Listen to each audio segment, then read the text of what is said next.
Baie welkom by hierdie stil oomblik saam met die Here. Kom ons rus bietjie.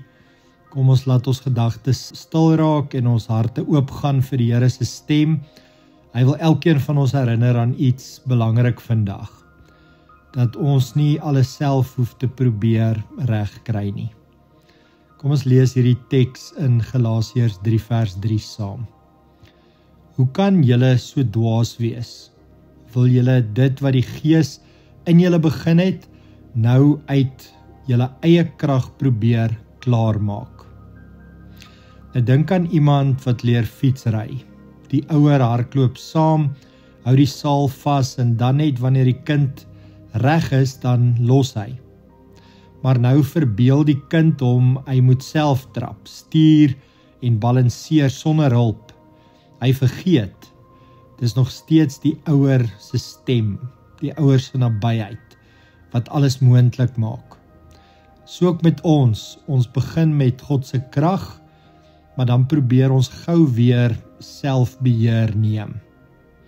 Nou Paulus skryf aan die Galasiërs, maar die woorde sny ook reg in ons eie harte in. Waarom begin jy in die Gees, maar wil jy klaar maak in jou eie krag? God is die een wat die werk in jou begin het. Hy het jou hart aangeraak, jou geloof gegee, jou nuwe lewe begin vorm binne in jou, maar jy raak moeg en begin probeer presteer, beheer, regmaak en jy verloor die rus en krag wat in die Gees is. Ek wil jou graag 'n vraag vra.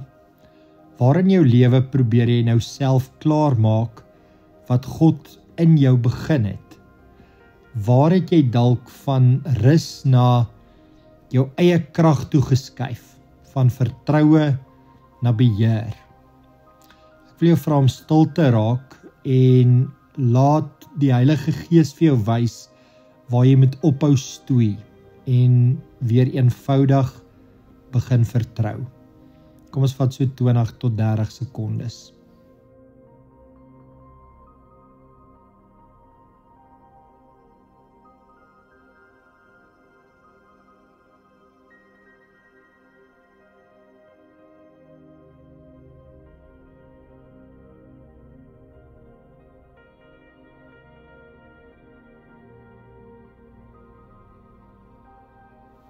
Kom ons bid saam.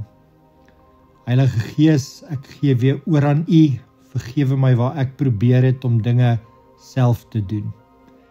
U het begin en U sal klaar maak. Ek wil nie my eie krag leef nie, maar in U teenwoordigheid, krag en leiding. Leer my om weer op U te vertrou. Amen.